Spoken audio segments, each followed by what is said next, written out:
Hey guys, what's up? So I have a pretty different gun to do a video on. So this is an HPA AK74. I have had one AK HPA on my channel. It was a Wolverine SMP, and it was back probably a year and a half ago, and it worked out pretty decently. The only issue that I really ever had with that gun was the hop-up dial just moved. It was so loose. This one, I tightened it with some shims, AEG shims. I tried to do that on the SMP one, and it just would not tighten. So it's very touchy on the hop-up. This one is a different story, though. This one actually has a Polar Star jack in it. Now, this actually was sent to me by QS Airsoft, so I'll probably link his YouTube in the description. He has far more subscribers than I do. Basically, he was talking to me on Instagram, and he just wanted me to install the jack into this gun and tune it and such, because he knew that I was good with HPA. He's been taking his own ventures into working on AEGs, so he's started to work on his own AEGs, so he wasn't comfortable working on an HPA system, so he sent it to me. Now, this is a Red Star AK74. I don't know if they call it the UN or AK74U. There's so many different versions depending on the stock, the handguard, like the flash hider, the sight system. I am no expert when it comes to AKs. I would just call this an AK74. I think this is the UN. The U, I believe, is the version with the underfolding stock. I don't know. There's so many different versions, and honestly, I don't care. It's an AK. This thing's pretty beat up. The charging handle, the bolt thing, was very loose in here. You'd pull it back, it wouldn't spring back forward. It's got tape on the handguard, and the flash hider was broken off in the box. The front sight was loose. So just overall, kind of a mess. But I was able to pull it together. So basically, the sight here was just wobbling like crazy. It just needed a screw, one screw. The flash hider here broke off. He said that it was jank already. You could tell there's already glue on there, so I think he had tried to glue it already. It'd be nice to replace this barrel, but that involves taking a fair amount apart just to replace the barrel, and I don't know if he could do that or not. But he could just glue it again. Put a bunch of glue on there and pop it on there. Whatever. So yeah, let's just get into the details of the gun. So the stock is a side folding stock, which I prefer over the underfolding ones. Side folding clicks into place. It is a metal stock, metal latch. You got the sling mount over here. You got a plastic pistol grip, which is interesting to run HPA hose through with the HPA on AKs, because there's one hole on the bottom, and that is for the motor cage. So you have to use the motor cage to hold the gearbox into place. So you cannot put it through this hole. So you have to basically drill your own hole. I tried to do it as straight as possible. It's pretty straight on here, so I don't think there's going to be any problems there. It's got a metal body on here, obviously, like I said, a Red Star. It's got the caliber over here, 5.54. So it's the 74, not an AK-47. Selector switch. The safety actually functions. So I did not shorten the trigger pull on this gun at all. I just left it as is. So the safety is going to function, so that'll be nice for him. And then 1-click semi, and then 2 clicks are full auto. It's got a plastic hop-up unit, pretty decent. And again, I did shim it so that the hop-up arm is not loose. It's got a plastic fore-end, metal front sight, metal flash hider. It's got a brass center barrel, and I think it's the Mad Bull orange bucking, because when I looked down the barrel, it looked like it was orange. It was not a Crytek with the little notches. It's just a standard one, and those buckings are great. The orange Mad Bull buckings and the blue Mad Bull buckings that come in a lot of JGs and Echo 1s are fantastic buckings. This thing actually shoots incredible with the stock setup. No alignment issues with this gun so far. I put 2 mags through it last night, and it shot fantastic. He's going to be using .25 BBs, and he's going to be running this thing pretty low PSI, so I had to turn the dwell up a decent amount to compensate for the lower PSI, obviously. So yeah, overall, pretty great gun. As far as parts on the engine, it's literally just a version 3 Polar Star jack. That's it. I installed it, made sure everything was functional, and that's it. It does use a, let me go ahead and pull it out. So here's the battery and the FCU that is in here. Kind of have to pull it out. It's interesting. It's a standard version, so I don't think this is considered it's their newer FCU, but it's not the mini. So it's got the toggle, it's got the screen, it's got everything you need, which is good, because the ones without the screen, it's just a huge pain to adjust anything on that. So I have the Poppet Dwell at 35, which is kind of high for a short barrel and only using 2.5s. But again, low PSI, that's what we have to run to get some good FPS consistency and, you know, perfect feeding and such. Now I actually have this set for 35 rounds a second, which is perfect in my opinion for a gun like this, especially with some mid caps. Feeds great.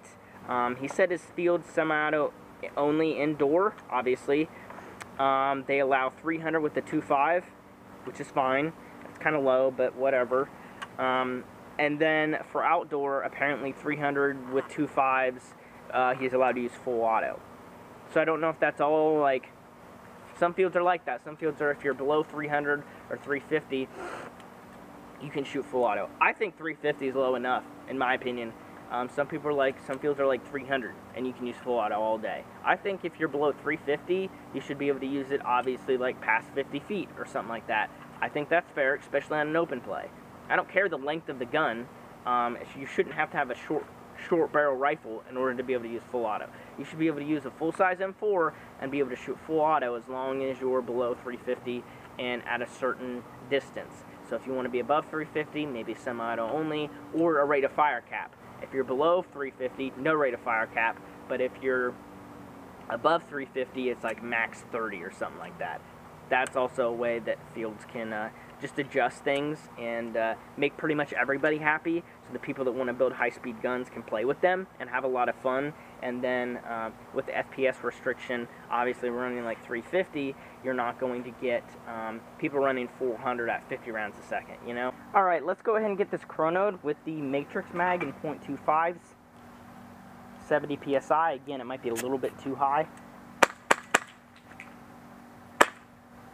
319, 322, 318, 319, 319, 320, 319, 316, 320, 323, 323, 321, 320, 319, 319. So very consistent, a little high.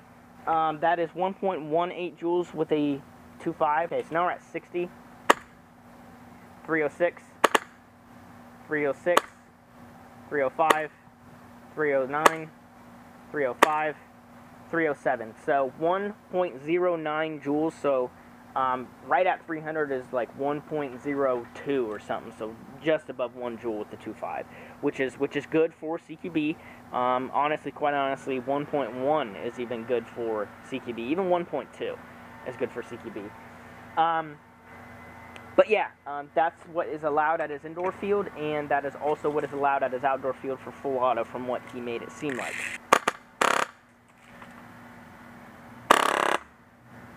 .34 ran out of BBs. Sounds like it ran out of air, but that was just BBs. 34.21 rounds a second, 307 feet per second with a 2.5. Yep, that's nice. Full auto.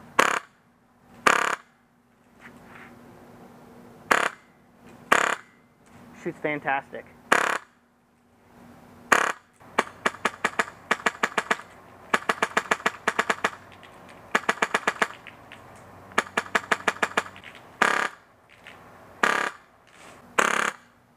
And the BBs are just going straight into there. Feeding is perfect. It sounds great. Alright, so I got my tanks filled, so I'm back at it again. Nothing's changed on this gun whatsoever. Got some .25s loaded up. Again, we're at 60 PSI, and that was shooting roughly, I think it was 330, 320, 330 with the 2, which is 300 with a .25.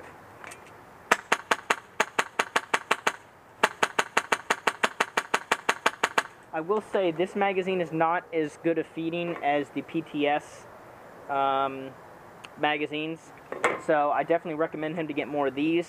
These I think are matrix. They're a little slow. You can kind of hear them start to feed because they're slow at feeding. That's what I'm trying to say.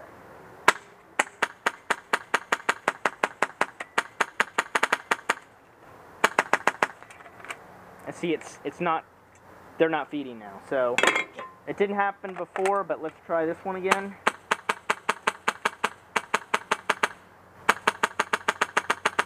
No problem at feeding at all. Hop up is a little high. Go ahead and turn it down a tiny bit.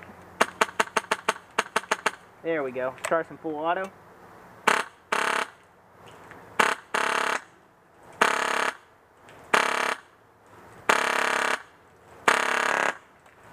And no problem with feeding at all.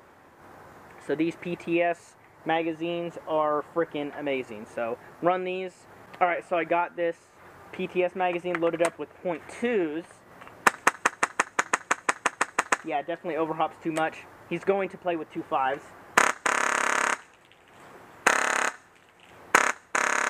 So the issue with the trigger I actually fixed. So when you pull the trigger and you pull it all the way, it still fires. It does not stop. So basically with stopping, I just had to shim the trigger.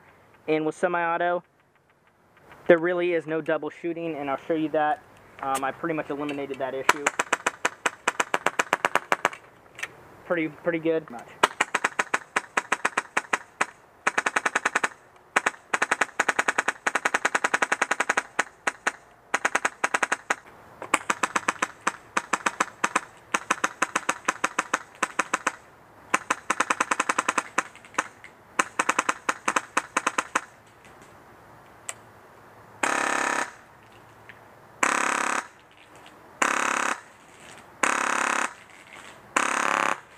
If you have any questions about anything, go ahead and let me know. Stay tuned for more videos. Sorry, I'm really busy with work, so that's why I haven't, I just made it home in time for it to be dark, and I have to film another gun. So, just made it in time to get these videos done, and hopefully I'll get one edited and uploaded tonight, but we'll see, because I gotta get up early every day of the week besides Sunday.